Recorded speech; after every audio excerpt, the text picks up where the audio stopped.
dapat tawaran kapal Thailand lah. Ya. Terus? Jadi diceritakannya si Iwan ini langsung mungkin tah ngomong apa sama si Pandi, langsung AP si kapten, dikasihlah nomor si kapten sama si Pandi. Jadi si kapten berhubungan sama si Pandi, ditanya kapten. Kaptennya bernama si Holland. Pak Samosir itu aja. Pak Samosir. Ini banyak Batak nih terlibat nih. Oke, terus? Pak Asiolan. Ya. Terus Pak Asiolan mengonteklah si Pandi, menanyakan berkas-berkas si Pandi, apa-apa aja yang ada. Kata si Pandi, buku pelautnya mati sama surat apanya nggak tahu. Itu disuruh si Holland itu urus katanya. Jadi saya bantulah anak saya bawalah anak saya pergi mengurus itunya, buku paspornya. Jadi sama kapten kapal belum pernah ketemu pada saat itu ya? Belum. Ya ini sangat penting ini. Sama kapten kapal belum kenal pun belum. Dia baru kenal sama agen, yaitu ya oke, terus itu bulan April ya? Iya, bulan April 2025. Ya itu ini sangat dari segi oke, terus? Terus dibilangnya ya saya urus cap katanya. Tapi saya urus dulu cap, ya katanya. Nah, tempo entah seminggu entah berapa hari. Jadi kaptennya ngubungi lagi, nggak si Pandi yang ngubungi, Pak kaptennya ngubungi, udah selesai nih, udah cap katanya. Ya udah berkas-berkas dikasihnya lah, itu kontrak kerjanya. Saya pun tak tahu entah melalui apa kontrak kerja katanya dari HP. Dikasihnya lah, dibuatlah bikin si Pandi, di situ ditulislah. Nah, ditanya si Pandi kapalnya kapal apa cap? Kapalnya kapal kargo. Nah baru nanya. Jadi masih tanya kapal apa? Iya, kapalnya ya, kapal apa? Kapal apa? Nah, itu sangat, itu kelihatan nanti jelas dari ada yang nggak konspirasi. Ya, terus? Kapalnya kapal kargo katanya. Nah, berapa cap katanya? 2000 US dollar saya dengar gitulah dibilangnya sama saya. Jadi ya udahlah cap katanya. Kalau memang itu berkas-berkas saya pun udah selesai katanya. Itulah terus jadi si Pak Iwan ini agen. Pak Iwan ini agennya ini meminta uang cas sama si Pandi. Komisi lah, komisi agen. Sebesar 2,5 juta. Iya. Nah, makanya dikasihnya berhubungan sama si kapten. Ya. Jadi waktu pemberangkatan si Pandi minta sama saya uangnya 2,5 juta.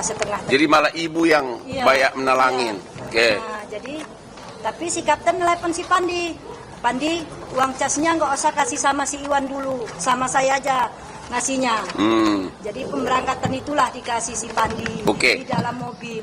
Oke, jadi katanya berangkat tanggal 1 Mei 2025, ibu ngantar anak ibu ke rumahnya kapten. Iya, saya ikut antar. Saya tanya, Pandi udah lama kenal sama kapten? Belum, Mak. Baru inilah mau kenalannya, mau pergi inilah kenalannya. Pada saat berangkat baru kenalan secara fisik ya? Iya. Tanggal 1 Mei 2025 ya? Iya, ya, isi ada.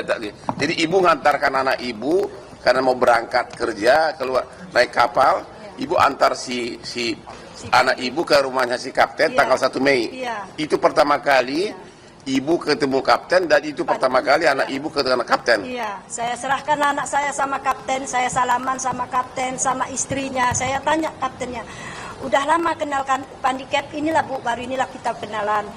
Kapten udah lama kerja di luar, entah saya yang salah dengar, dibilangnya sekitar 3 bulan. Kalau kayak gitu Cap, saya titip Pandi ya Cap. Saya titip Pandi Cap, kalau Pandi nakal-nakal Cap, gembleng aja Cap. Anggaplah Pandi ini Cap seperti anak Cap ya Cap. Ya Bu, doakan kami ya Bu ya, supaya berhasil. Saya tak tahu doa itu apa, berhasil itu apa. Itulah saya bilang, Pandi hati-hati anak ya, kalau udah sampai nanti ke Thailand, bel mama mak, nak, iya mak katanya.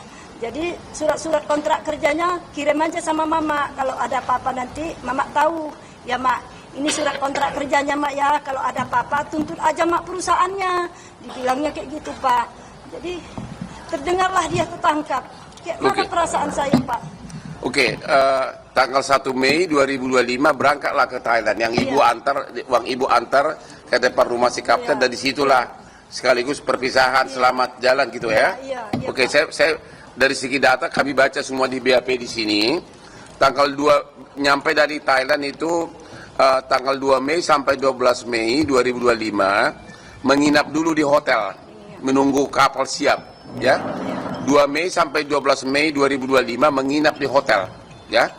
Kemudian 13 Mei lah mulai. Nah, ingat ini sangat penting. 13 Mei lah 2025 lah mulai si Pandi ini sama rombongan kapten ini masuk ke kapal untuk mulai bekerja. Ya, disitulah mulai berlayar lah mulai, ya kan? Itu tanggal 13 Mei 2025, oke? Kemudian berhenti di suatu tempat ngisi minyak. Untuk kapalnya. Oke, ya. Kejadian ini yang dituduhkan ini tiba-tiba di tengah laut menurut surat dakwaan 18 Mei 2025 di tengah laut merapat suatu kapal nelayan seperti kapal nelayan menurunkan 67 kardus. 67 kardus di tengah laut. Si Pandi ini kan masinis mesin ya. Pak, ya. Cuma karena disuruh mereka itu namanya kalau berbaris begitu masukin barang apa namanya? Estafet. 67 jadi si Pandi ini curiga. Menurut saya baca di berita acara ditanya ini apa ini ditanya ke chief officernya dibilang uang sama emas benar ya? Nanti ditambahkan lagi ya. Kemudian akhirnya masuk ternyata tujuannya adalah ke Filipina melabui perairan Tanjung Karimun. Tanjung Karimun ternyata tanggal 21 Mei lah ditangkap. Berarti 18 Mei, 21 Mei, hanya beberapa hari, benar kata media itu, hanya beberapa hari si Pandi di kapal itu nggak tahu apa-apa, disitulah ditangkap. Mungkin itu penjelasannya di tanggal 21 Mei ditangkap oleh Bea Cukai Indonesia ya, dan Angkatan Laut, ya, tujuannya ke Filipina, dia juga nggak tahu kemana. Ya, mungkin selanjutnya saya serahkan kepada Pak Sirait penjelasan lebih lanjut gimana sama persidangannya gimana, coba silakan Pak. Baik, terima kasih di dalam persidangan ya, baik saksi ahli yang dihadirkan oleh JPU semua tidak ada memang menyangkut proses daripada pengenaan kepada klien kami saudara Pandi, tetapi di dalam BAP memang ada di situ karena tidak didampingi waktu itu mungkin prodeo kami nggak tahu. Ya biasalah pengacara yang dituntut penyidik. Iya. Ya pengacara rekanan lah. Di Jakarta kami nggak tahu. Jadi setelah di Batam kami pelajari. Nah, secara kronologisnya bukti fakta di persidangan memang apa yang dijelaskan oleh ibunya tadi sama seperti itu bahwa memang ada ditanya ketika dimasukkan itu barang ke dalam kapal. Dari kapal nelayan ya? Iya, kapal nelayan di tengah laut. Dan itu ditanya saudara klien kami bahwa apa itu cap? Bilang dengan Pak Samosil. Jangan ditanya, dengan si Pak Pong. Ini nanti saya sebut namanya, itu orang Thailand, Mr. Pong. Itu uang dan emas dan uang. Setelah berlayar beberapa lama, bendera diturunkan. Nah ditanya klien kita lagi, kenapa bendera diturunkan? Kan bendera kapal tidak boleh diturunkan. Nah udah nggak usah. Ternyata mereka mau Filipina, terjadi mungkin kesalahpahaman gimana membelok arah ke Aceh, tapi di perairan daripada Batam dan yang balik ke Karimun, disitulah dilakukan penangkapan. Ini kapal nasionalnya Thailand ya? Thailand. Kapal tanker ya? Tanker. Okay. Dragon namanya, Neo Dragon. Sea Dragon. Sea Dragon. Sea Dragon. Ya. Perusahaan. Nah itu maka setelah itu mereka ditangkap pada tanggal 21 itu. Di dalam kapal ditangkap 5 Indonesia, 2 orang Thailand. 2 orang Thailand. Iya. 2 orang Thailand, 4 Indonesia. 4 Indonesia ya? 2 Thailand. Apakah di persidangan milik siapa itu narkoba di persidangan gimana? Dan tujuannya, saya baca di BAP, saya baca di surat tuntutan tidak ada kata-kata kepada siapa mau diantar. Iya, penerimanya nggak ada. Sampai kita persidangan bukti saksi tidak ada, tapi menyatakan itu milik daripada Mr. Tan. Memakai nama Mr. Tan yang pemilik entah di hutan mana. Kita nggak tahu apakah itu anonim, mungkin orang yang biasa di dalam ini DPO dia. Ya. Nah itu dia milik. Tapi tidak tahu arah kemana, bahkan di dalam BAP maupun di persidangan tidak sampai ke sana. Kami tanyakan tidak ada yang bisa jawab. Jaksa pun tidak tahu ini diantar kemana. Iya. Hanya tujuannya Filipina begitu ya. Iya. Jadi yang sekarang didakwa semua yang 2 Thailand, 4 Indonesia ya. Iya. Semua hukuman mati. Hukuman mati, tuntutan mati. Oke. Sesuai dengan tuntutan jaksa yang ada. Apa alasan kenapa sampai si Pandi ini ikut hukuman mati? Bapak sebagai pengacara di persidangan. Kalau kami lihat, mungkin kalau secara yuridisnya tidak tepat sebenarnya itu karena dia apalagi dengan undang-undang pelayaran yang di tahun 2000 nomor 15 itu, anak buah kapal itu kan tidak mengetahui apapun kejadian di kapal gitu. Saya tidak tahu kemana arah pemikiran daripada JPU kita gitu, jaksanya, sehingga disamaratakan semua walaupun berbeda-beda fungsi ataupun kewenangan daripada anak buah kapal. Menurut Anda di persidangan ada kemungkinan besar nggak bahwa memang nahoda tahu itu? Nahoda tahu isinya itu nakodanya? Kalau sesuai persidangan, yang jelas yang tahu ada 3. Ya. 1 orang Thailand, Mr. Pong, 2 Samosir, dan wakil kapten. Ya. Mereka yang tahu. Mereka tahu. Sesuai di persidangan dan saksi mahkota kan saling menyaksikan mereka. Di dalam BAP dalam bukti persidangan itu. Saya baca di BAP katanya si anak ibu ini waktu sesudah 67 bungkus ini masuk kapal nanya itu apa, kata si kapten katanya itu uang dan emas. Iya, itu di persidangan pengakuan dari si Pandi bahwa dia pernah menanyakan itu ke kapten, diakui kapten nggak? Diakui, pada saat sidang diakui. Tuh, hanya dari situ aja sudah jelas. Diakui. Artinya pada saat barang narkoba itu masuk dibantu masukin karena memang ya kan perintah dari kapten. Sesudah masuk si Pandi ini nanya ke kapten, ini barang apa? Ya, karena dia curiga jangan-jangan ini bom. Kalau nggak salah begitu bom, ya. Iya. Bahkan ada jangan-jangan ini bom. Ya, itu bahasa. Oh, si kapten bilang itu uang dan emas. Dan itu diakui oleh si kapten di persidangan ya. Dari situ sudah merupakan fakta yang jelas bahwa memang si Pandi ini tidak tahu apa isi 67 itu karena si kapten mengakui. Dan juga fakta mereka baru kenalan 1 Mei pertama kali. Pertama kali benar-benar ketemu si kapten ini pada saat mau berangkat. Ya kan? Iya. 1 Mei ya? Iya. Sebelumnya kan hanya melalui agen. Ya, ibu antar ke depan rumahnya si kapten. Iya. Jadi tidak ada konspirasinya, niat jahatnya, mensreanya di mana gitu loh. Tidak itu kira-kira. Iya. Tidak ada mensreanya. Ada niatnya untuk ikut itu, tidak mengetahui apa yang taunya untuk tanker minyak. Hanya kapal pengangkut minyak begitu, ya.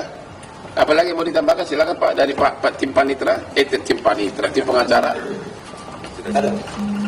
Saya rasa intinya sudah cukup. Jadi sudah jelas ada 2 dari segi hukum fakta yang sangat dominan yang bisa dipakai bahwa memang seharusnya tidak pantas dijatuhkan hukuman mati terhadap si Pandi. Yang pertama, ya. Baru kenal pertama kali kapten ini pada saat mau berangkat ke pelabuhan ya. Naik pesawat ya. Naik pesawat ke Thailand yaitu tanggal 1 Mei. Itu pertama kali ketemu si kapten ini yang namanya Pak Samosir ya. Ya, itu pertama kali. Itu fakta ya. Fakta kedua adalah bahwa si Pandi ini tidak tahu 67 itu yang dimasukkan oleh kapal seolah-olah kapal mirip kapal nelayan di tengah laut. Si Pandi ini bertanya kepada si kapten itu apa, ya kan? Apa? Dia rada curiga, ya dijawab bahwa itu adalah emas dan uang. Dan itu oleh si Pandi dijelaskan waktu pemeriksaan di persidangan diakui oleh si kapten. Semua ngakuin. Semua ngakui bahwa memang si Pandi bertanya, ini apa gitu loh. Ya. Si Leo semua ngakui. Semua ngakui apa Bu? Silakan Bu. Karena Ibu hadir di persidangan. Semua mengakui bahwa si Pandi memang ada bertanya sama kapten. Paginya ditanya si Pandi sama kapten. Udah malam si Pandi bilang sama kawan-kawannya, ini barang apa ini Bang? Tak betul lagi ini barang, pasti bom ini. Apa nih? Masa nggak curiga ini pasti bom? Mari kita tanya sama kapten. Udah nih katanya. Nah, itu makanya Pandinya enak juga. Paginya didatangi Pandi si kapten. Cap, barang apa itu Cap? Ayo kita periksa, diajak Pandi, kaptennya meriksa. Ayo kita periksa Cap, barang itu Cap. Enggak itu uang sama emas, kata si kapten. Jadi si Pandi bertanya 2 kali. Pertama kan paginya. Iya, pertama kan malam itu waktu disuruh Malam ngangkat. tanggal 13 ya. Malamnya disuruh ngangkat. Jadi begitu diangkat si Pandi barang tuh, Pandi udah curiga, udah merasa nggak enak hatinya. Dibilangnya sama-sama yang mengangkat juga kawannya saya. Apa barang apa ini bang katanya? Ya enak perasaanku ini tak betul lagi nih, pasti bom. Masa kalian nggak curiga dengan barang ini? Dibilang si Pandi. Karena di tengah laut disuruh kapten, anak buahnya disuruh estafet masuk pindahin barang dari kapal nelayan ke kapal mereka. Dan nggak mungkin nolak dong kalau kapten menyuruh kan? Ya itu posisinya si Pandi lagi jaga. Lagi jaga apa? Iya, lagi jaga dia posisi dia. Ada gilir-giliran orang piket gitu. Piket apa? Dia mesin ya? Iya mesin. Oke. Jaga. Jadi dari situ dia udah curiga. Iya. Terus kepada sesama kru pun dia udah bertanya terus ini. Baru kemudian dia ulang lagi besoknya tanggal 14 tanya kepada didatanginya sama kaptennya. Didatangin khusus kapten bertanya. Ayo kita periksa itu barang Cap. Kaptennya nggak mau. Kaptennya bilang enggak itu emas sama uang bukan bom, itu emas sama uang, dibilang kaptennya. Ternyata akhirnya hukuman mati. Apa himbauan ibu kepada jaksa, terutama kepada Bapak Jaksa Agung, karena walaupun surat tuntutan sudah masuk, demi keadilan bisa aja dirubah, ya kan? Ya, atau apa himbauan ibu ke majelis hakim, apa himbauan ibu kepada Bapak Presiden Prabowo? Silakan Bu. Ibu silakan curahkan perasaan, menangis pun silakan Bu. Harapan saya, anak saya mohon dibebaskanlah. Kepada Ibu Ketua Hakim, kepada Bapak Jaksa, kepada Bapak Presiden, tolonglah bantu anak saya. Karena anak saya pun tidak tahu barang itu apa isinya, tidak tahu. Kalau dia tahu mana mungkin dia mau ikut. Dibilangnya, kalau aku tahu ini ya Cap, aku tak akan berani pergi. Mana mungkin aku mau katanya. Jadi kau harus bertanggung jawab Cap, dengan diriku ini Cap. Sampai sejauh ini kalian bawa aku nggak tahu mau. Orang tua aku menyerahi sama kau Cap, bagus-bagus Cap. Ternyata kayak gini kau buat aku, kata anak saya. Jadi harapan saya dengan keterangan anak saya bahwasanya anak saya tidak terlibat, saya bermohon sama Bapak Presiden. Saya rasa saya nggak ikhlas anak saya dituntut mati karena dia tidak mengetahui itu barang, tidak terlibat dengan jaringan narkoba sebanyak itu, apalagi dia dengan posisi baru berlayar. Baru berlayar dan baru kenal kapten. Iya, baru kenal kapten. Jadi di mana salahnya? Makanya saya nggak terima anak saya. Dialah harapan kami, dialah kebanggaan keluarga, dialah tulang punggung kami. Cita-citanya terlalu berat sama adiknya, terlalu tinggi sama adiknya. Bahkan adiknya pun ditanggunginya. Gaji dia pun 2,5 juta sebelum naik kapal Thailand ini pun dikirimnya sama saya untuk bantu adik-adiknya sekolah. Jadi saya nggak terima anak saya begitu berat tuntutannya, sementara anak saya pun tidak tahu mengetahui apa-apa. Saya nggak mau anak saya dihukum mati, biarlah saya yang gantinya. Saya nggak ikhlas, saya rela, saya ikhlas, saya demi anak saya. Anak saya tidak tahu menahu, saya membesarinya hasil uang nelayan Pak. Bapaknya bekerja dengan hasil uang nelayan, bukan hasil uang narkoba. Kami pun tidak ada terlibat, keluarga tidak ada terlibat dengan jaringan narkoba. Boleh ditanya Pak sama masyarakat kampung saya, kayak mana kelakuan anak saya di kampung itu. Boleh ditanya Pak. Tidak ada anak saya mengikuti jaringan narkoba sebanyak itu Pak. Makanya saya bermohon dengan Bapak Presiden, Bapak Prabowo, tolonglah bantu saya. Saya orang yang tak punya, orang susah. Kemana lagi saya minta tolong, kecuali sama beliau. Hanya dialah harapan saya satu-satunya kepada Ibu Hakim. Saya mohon, anak saya tidak bersalah, tidak mengetahui itu barang. Jadi macam mana lagi saya mau mengapahi anak saya pun tak tahu lagi kata-kata apa lagi mau saya bilang. Terima kasih Bu. Bapak ada ucapan, Bapak kandung dari terdakwa? Ada mau ngomong apa, silakan. Assalamualaikum warahmatullahi wabarakatuh. Misi saya sebagai orang tua Pandi, terdakwa Pandi Ramadan, saya bermohon kepada Bapak Presiden tolonglah anak saya dibebaskan. Anak saya tidak tahu apa-apa. Dia dijebak itu Pak Presiden. Sekali lagi lah Bapak Presiden, mohon kepada Bapak Presiden, tolonglah bebaskan anak saya. Dialah satu-satu tulang punggung kami, tulang punggung keluarga untuk cari makan kami. Dialah yang membantu saya, Bapak Presiden. Dan dia masih ada adik-adik untuk disekolahkannya. Oke, jadi itulah tangisan dari bapak dan ibu ini yang memang baru beberapa hari, kaptennya pun baru kenal, dan narkobanya hampir 2 ton. Hampir 2 ton. Jadi kalau itu mungkin cuma 1 kilogram, bisa dimaklumi lah, ini hampir 2 ton. Jadi ini permainan kelas berat, bahkan kapalnya pun kapal berbendera Thailand, bukan Indonesia. Ya, dia pertama kali ketemu pada saat berangkat 1 Mei 2025. Jadi melanjutkan dari himbauan dari orang tua kandung dari si calon dihukum mati ini, saya pun sangat menghimbau kepada Bapak Jaksa Agung agar tolong diturunkan tim untuk mengeksaminasi apakah, karena apapun namanya surat tuntutan pun bisa dicabut kok demi keadilan, kenapa enggak? Demikian juga kepada Majelis Hakim di Pengadilan Negeri Batam dan juga nanti Ketua Pengadilan Tinggi Kepri agar benar-benar mendengarkan tangis dari orang tua korban fitnahan ini. Dan yang terakhir kepada Bapak Prabowo Subianto, saya kenal Bapak adalah kliennya Hotman Paris selama 25 tahun. Ya, Bapak tahu saya tidak pernah mengejar kepopuleran karena memang saya sudah populer. Klien Bapak selama Bapak klien saya sebagai klien saya 25 tahun dan adikmu Hasim, saya terpanggil untuk menemani Bapak Ibu ini karena juga saya melihat video dari Bapak Presiden beberapa hari lalu. Bapak Presiden berjanji akan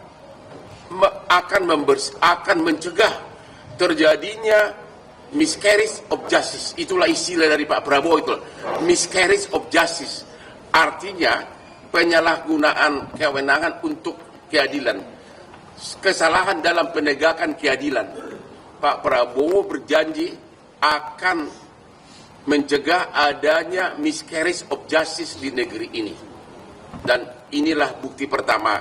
Dan saya yakin Bapak Prabowo, 290 juta penduduk Indonesia mendukung ibu ini. Ya, benar ya Pak?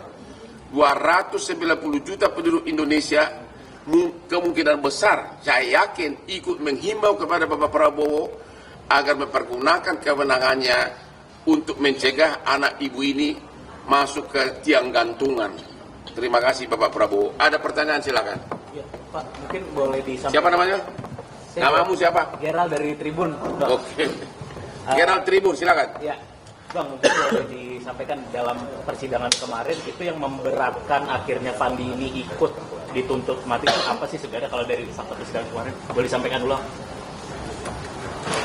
Secara fakta yang memberatkan sih hanya turut serta, artinya mereka menganggap di pasal itu kolektif kolegial, gitu. Artinya mupakatan jahat, itu saja. Dari segi lain tidak.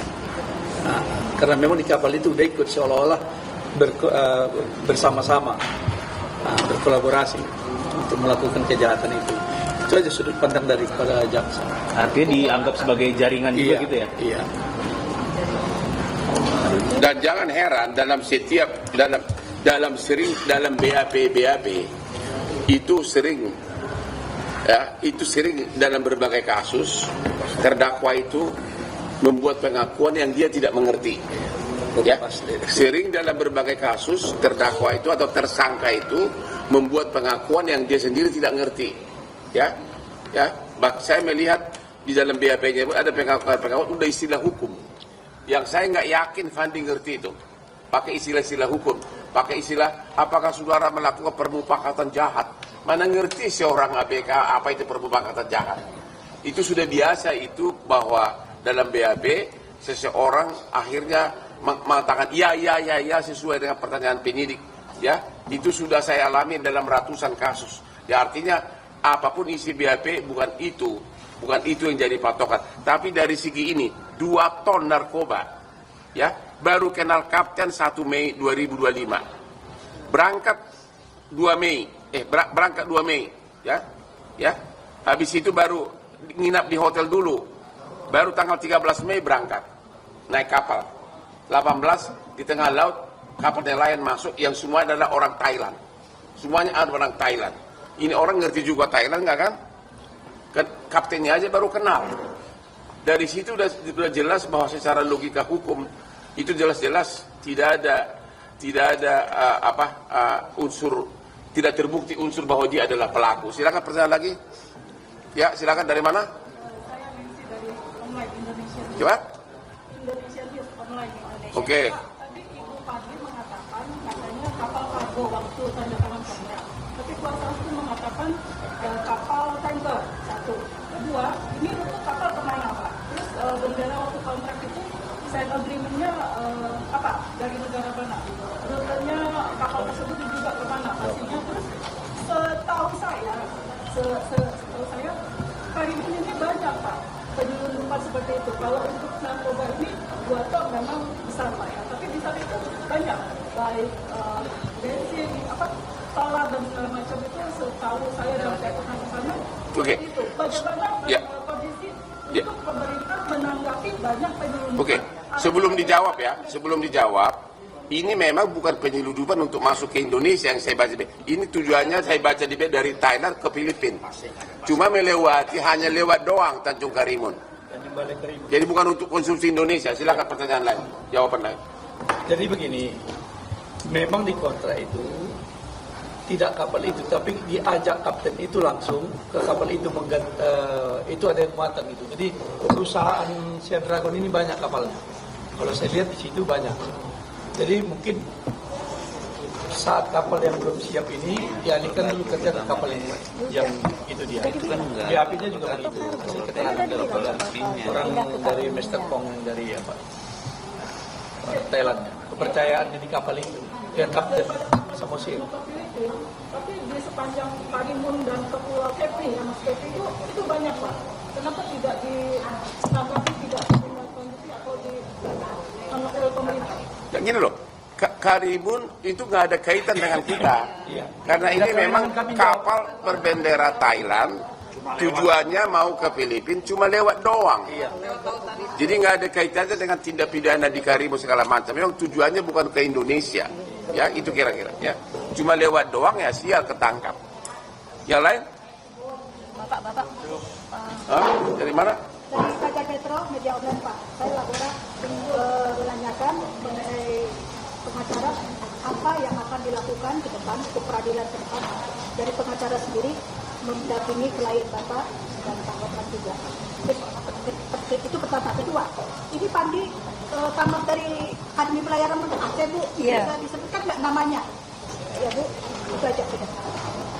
Ibu, nama pelayaran, nanti saya jawab yang lain. Nama pelayarannya Malahayati. Sudah pernah bekerja di kapal di Indonesia, gajinya 2,5 juta, begitu ya? Iya. Untuk lokal. Baru pertama kali ini ke luar negeri ya? Iya. Ya, kapal berbendera asing. Ya, silakan yang lain. Jadi jadwal selanjutnya Senin kita dalam persidangan untuk memberikan pledoi kita untuk pembelaan. Senin depan. Iya. Ini hari Jumat. Jadi kami berharap dengan adanya media ini mudah-mudahan Ibu Majelis Hakim bisa mendengar daripada apa yang kami tuangkan di dalam pledoi kami. Kalau dari saya, apapun bisa tercantum dalam BAP. Kita udah tahu itu. Itu sudah bukan rahasia umum itu. Ya, apapun bisa dicantumkan oleh penyidik dalam BAP. Dan orang-orang awam ini yang menengah ke bawah, ya, yang dari kalangan relatif ekonomi pas-pasan, yang tidak sanggup membayar pengacara seperti kami ini yang punya nyali, ya akhirnya dia main tanda tangan aja. Jadi jangan langsung percaya kalau apa pengakuan di BAP itulah yang benar, ya. Dan kami sampaikan boleh tanya kedua orang tua Kami lawyer yang dari kantor saya, Salman Sirait, ID Prasetyo, sampai saat ini kami tidak dibayar. Boleh ditanya? Ya. Iya. Jadi yuk kantor Medan ya? Iya. Oke, jadi tidak dibayar. Sirait. Ya, oke. Ini kaptennya Samosir, jangan-jangan ipar lu bukan? Chief officernya juga saya dengar Tambunan. Iya. Wah sorry ya, maaf ini gang Batak nih. Oke, jadi itu tadi ya. Oke, silakan ada lagi. Bapak izin Bapak. Ya silakan. Ini dari mana Pak? Saya dari serikat pekerjanya Pak, Hah? serikat pekerja pelaut. Oh pelaut, oke silakan. Terima kasih Bang Adnan. Terlepas perkenalan saya Sofyan, Ketua Umum Serikat Awak Kapal Transportasi Indonesia di Tanjung Priok. Terlepas tadi informasi dari Bapak tadi bahwa kasusnya bermula dari pelawan, karena maka direkrut. Tapi kalau saya menilai cara opini saya, Foto. kasus ini berawal ketika terjadi illegal transshipment di tengah laut. Ya, Kalau kapal ini secara normal muat dan bukan muatnya di pelabuhan, itu akan ada namanya cargo manifest. ya, Dan kapten tidak bisa dijerat dengan pasal 137 Undang-Undang Pelayaran, di mana kapten tidak mengetahui isi muatan. Tetapi karena kapal ini illegal transshipment, jadi kita tidak bisa menemukan kapten. Kemudian di laut itu, Bang Otman, ada hierarki operasional kapal. ya, Yang pertama itu adalah ship owner atau ship operator. Yang kedua itu adalah nakoda. Yang ketiga itu molem 1 atau perwiranya. Yang keempat baru ABK atau bawahan. Nah, Spandi ini di bawah. Jadi tidak masuk akal kalau Pandi dituntut maksimum sama dengan yang lain. benar. Dari itu aja udah salah. Nah, Dari itu aja udah salah maksimum, ya. Ya, betul. Kalaupun itu paling-paling turut serta. nah itu serta Paling-paling turut serta yang hukumannya nggak mungkin hukuman mati. Ya, betul. Itu aja udah salah ya. Ya, betul. Ya. Nah, kemudian Bapak lebih pintar dari pengacara sih. kita belajar hukum juga. Nah, kemudian Ya. Pak, perlu kita peran kami di sini Pak. Kami juga saat ini tolong Bapak-bapak tolong bantu kami juga dengan Bang Otman bahwa kami ada bikin petisi untuk penolak Pak menganggap ini pengadilan sesat untuknya Pandi Ramadan ini. Tolong bantu viralkan, moga ini bisa membantu atau membuka hati nurani hakim yang menang. Nah itu satu yang bisa saya sampaikan Pak. Terima kasih dukungan dari Ikatan. Saksi Pak, Serikat Awak Kapal Transportasi Indonesia. Bapak mantan awak kapal nih. Siap Kapten Pak. Hah? Kapten. Udah berapa kali berhenti di tengah laut masukin muatan? Kita normal Pak. Oke, masih ada? Saya kira udah cukup, sudah jelas, ya. Kalau ada yang mau personal interview juga boleh, ya. Silakan mau interview lagi, silakan. Oke. Demikianlah acara hari ini. Yang mau interview langsung dengan pengacaranya atau dengan ibunya secara private silakan, tapi di sini aja, ya mau, ya. Daripada nanti dicegat kemana-mana, silakan. Yang ada gosip infotainment, no. Silakan, ya. Oke. Lu mata lu kok gua melulu. Bang, saya juga ada bantu nih, mungkin nih. Iya. Bantu kami, saya juga bantu bikin pledoi bersih. Kenapa Bapak nggak bawa anggotanya hari Senin di persidangan ya? Biar seru, ya? Ke pengacaranya Pak. Iya. Ya. Berbasis hukum maritim internasional Pak ya. Ya. Jadi terima kasih kita ucapkan ini timnya nih, inilah semua tim Hotman 991 ya. Ini semua tim Hotman 991 ini ada Saskia di sini yang sudah repot. Yasmin. Si cantik, ya. Siapa? Yasmin ada ini semua tim Hotman 991 dari berbagai kota nih kumpul di sini ya. Yang kalau macam-macam kita akan terus melawan ya. Oke. Ya. Gak mau gua gantian.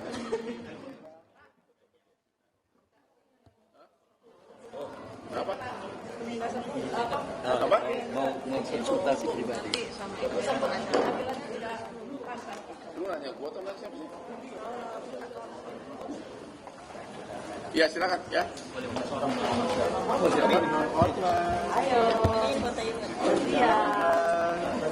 Bukan ya. Nanya gosip selebriti nih semuanya. Ya foto dulu kita. Foto. Bantu Yadi. Ya. Aku mau ngomong nih, ngomong. Ya, yuk ngomong ya. Bikin video. Salam Hotman 911. Kami seluruh pengacara dari Hotman 911 dari berbagai kota siap memberikan bantuan kepada keluarga terdakwa Fandi yang di sini hadir orang tuanya yang dituntut hukuman mati oleh jaksa di Pengadilan Negeri Batam. Hotman 911 akan terus memantau dan memberikan bantuan maksimum bekerjasama dengan tim pengacara dari Medan, Pasirai dan Edi Prasetyo. Ya. Salam Hotman 911 dan program kami berikutnya adalah banyaknya kasus korban malah menjadi tersangka. Korban perampokan, ada bapak-bapak kebunnya mau dirampok, malah dia jadi tersangka. Sekarang ada viral di Medan, ada korban memukul maling, malah korban pencurian ini yang jadi tersangka, malingnya nggak jadi tersangka. Itulah keadaan kita sekarang ini, dan kalau bukan rakyat Indonesia yang sama-sama berjuang, siapa lagi? Jadi kami memohon kepada 280 juta penduduk Indonesia, mungkin sudah 300 juta, kalau ada ketidakadilan seperti itu, agar ikut bersuara, jangan cuek. Ya, seorang profesor hukum dari Harvard mengatakan, kalau kamu cuek, kalau kau tidak peduli kepada ketidakadilan, suatu saat kamu akan mengalami hal yang sama ketidakadilan, kamu tidak akan ada yang peduli sama kamu. Jadi 300 juta penduduk Indonesia mulailah aktif memberikan komen di berbagai Instagram, di akun, kalau ada ketidakadilan harus semua bicara, termasuk terima kasih kami ucapkan kepada ribuan bahkan jutaan fans Hotman Paris yang di akun Hotman Paris Official sudah hampir ada yang 1,5 juta orang ikut mendukung perjuangan ibu ini. Sekali lagi 300 juta penduduk Indonesia agar sama-sama peduli terhadap ketidakadilan. Juga kami menghimbau kepada Bapak Presiden Prabowo sesuai dengan janji Bapak akan menindak tegas, istilah Bapak memakai istilah miscarriage of justice, yaitu pelaksanaan penegakan hukum keadilan yang tidak benar, agar Bapak benar-benar membasmi habis miscarriage of justice. Kami percaya kepada Bapak Presiden. Salam Hotman 911. Gitu dong, salam gitu dong. Salam Pak Presiden yang lagi di Amerika sekarang, ya. Kami dengan kamu. We are with you. Itu bahasa Bataknya. Dah.